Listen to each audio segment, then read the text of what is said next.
दोस्तों, क्या आपने सोचा है कि रसिया और यूक्रेन के युद्ध के बीच में कौन सा ऐसा देश है जिसको सबसे ज़्यादा बेनिफिट हो रहा है?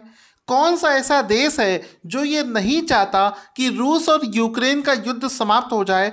जो देश ये चाहता है कि रूस और यूक्रेन के बीच का युद्ध बढ़ता रहे, लंबा खिंचता रहे।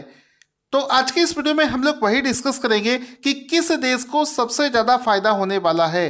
एक ऐसा देश जो सामने से तो ये बोल रहा है कि ठीक है, युद्ध समाप्त हो जाना चाहिए, लेकिन वो पीछे से ये पूरी कोशिश में लगा हुआ है कि युद्ध किसी तरीके से शांत ना हो। तो दोस्तों, यहाँ पर एक ऐसा देश सबसे ज़्यादा इस समय प्रोग्रेस कर रहा होगा जो कि पूरे दुनिया में सबसे ज़्यादा हथियार सप्लाई करता है, क्योंकि युद्ध के लिए कोई भी देश होगा वो अपना पैसा पानी की तरह बहाना शुरू कर देता है दूसरे देशों से हथियार खरीदने में, और ऐसे केस में उन देशों को ज़्यादा फायदा पहुंचता है जो कि हथियार सप्लाई करते हैं पूरे वर्ल्ड में। तो आज की इस वीडियो में हम लोग वही सब समझेंगे। सबसे पहले आपको एक डेटा दिखाना चाहूँगा जिसको देखकर आप शॉक्ड हो जाएंगे। दोस्तों, जैसा कि आप सभी जानते हैं, अमेरिका पूरी दुनिया का सबसे बड़ा वेपन सप्लायर देश है, और अमेरिका की कुछ वेपन मैन्युफैक्चरिंग कंपनीज के आप शेयर देखिए। 24 तारीख को युद्ध का अनाउंसमेंट हुआ था रूस और यूक्रेन के बीच में, और यहाँ पर आप देखेंगे 24 तारीख का डेटा आप देखेंगे। 24 तारीख के बाद से इन कंपनीज के शेयर देखिए। ये कंपनी है अमेरिका की जिसका नाम है लॉकहीड मार्टिन कॉर्पोरेशन, और ये डिफेंस के क्षेत्र में डील करती है। तो इसके शेयर आप देखेंगे, अचानक से इसके शेयर में इतनी तेजी देखी गई। इसी प्रकार से अमेरिका की एक और वेपन मैन्युफैक्चरिंग कंपनी है जिसका नाम है नॉर्थरोप कॉर्पोरेशन। इसके भी शेयर आप देख सकते हैं। ये रही 23 से 24 तारीख। उसके बाद में इसके शेयर में कितनी तेजी देखी जा सकती है, जिसका साफ मतलब है कि जितने ये जो अमेरिका देश है ये कभी नहीं चाहेगा कि ये युद्ध जल्दी समाप्त हो जाए, और ये ज़्यादा से ज़्यादा वेपन की जो सप्लाई है ये दूसरे देशों को करेगा। आगे इस चीज़ को हम ऐसे समझ सकते हैं कि कोई युद्ध होना एक विज्ञापन के तरीके होता है, जिसमें कि ये एडवर्टीजमेंट चल रहा हो कि हथियार खरीदो।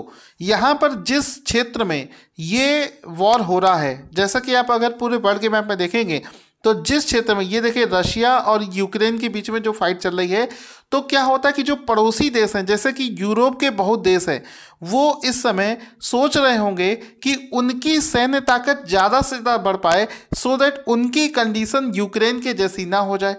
इस वजह से जो मिडिल ईस्ट के देश हैं और जो यूरोप के देश हैं, ये ज़्यादा से ज़्यादा अपना डिफेंस बजट बढ़ाएंगे। जैसे अभी हाल ही में जर्मनी देश ने अपने डिफेंस बजट को बढ़ाकर 2 गुना कर दिया। साथ ही साथ में स्पेन और आसपास के और भी देश जो हैं वो अपने डिफेंस बजट को बढ़ाने की घोषणा कर चुके हैं। इस वजह से ये सभी देश क्या करेंगे कि ये सभी देश जो हैं ये अमेरिका से ज़्यादा हथियार खरीदेंगे। तो इस केस में फ़ायदा किसको पहुंचेगा? सबसे ज़्यादा फ़ायदा पहुंचेगा अमेरिका को, जो कि सबसे बड़ा सप्लायर है। अगर हम सीपरी की रिपोर्ट को देखें, जो कि इन सब रिपोर्ट को तैयार करती है एक ऑर्गेनाइजेशन है, तो ये रहे दुनिया के 5 सबसे बड़े सप्लायर। तो दुनिया के सबसे 5 बड़े सप्लायर में पहले स्थान पर आता है अमेरिका, दूसरे स्थान पर आता है रूस, तीसरे पर आता है फ्रांस, फिर जर्मनी, और 5वें स्थान पर आता है चाइना। लेकिन पूरी दुनिया में सबसे ज़्यादा जो शेयर है वो है अमेरिका का। यानी कि युद्ध की स्थिति में सबसे ज़्यादा अगर कोई मजबूत होता है तो वो होता है अमेरिका, लेकिन सामने से वो युद्ध रोकने की सलाह देता है, लेकिन बैक डोर से वो ज़्यादा से ज़्यादा हथियार सप्लाई करके पैसा कमाता है। तो अमेरिका पूरी दुनिया का 37% जो हथियार है वो सप्लाई करता है। इसके अलावा अगर हम देखें कि दुनिया के वो 5 सबसे बड़े देश जो कि हथियार को खरीदते हैं, तो उनमें से पहले स्थान पर आता है सऊदी अरेबिया, जो कि 11% हथियार खरीदता है टोटल का। इसके बाद में आता है भारत। हमारा जो भारत है ये 9.5 जितने भी हथियार दूसरे देश मंगाते हैं उनमें से 9.5% शेयर है भारत के पास में।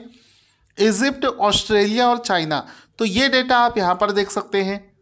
अब एक चीज़ और आती है कि भारत सबसे ज़्यादा हथियार कौन से देश से लेता है। चूँकि सबसे बड़े सप्लायर अमेरिका है, रसिया है, फ्रांस है। टॉप के 3 देश ये हैं। तो भारत कौन से देश से सबसे ज़्यादा हथियार लेता है?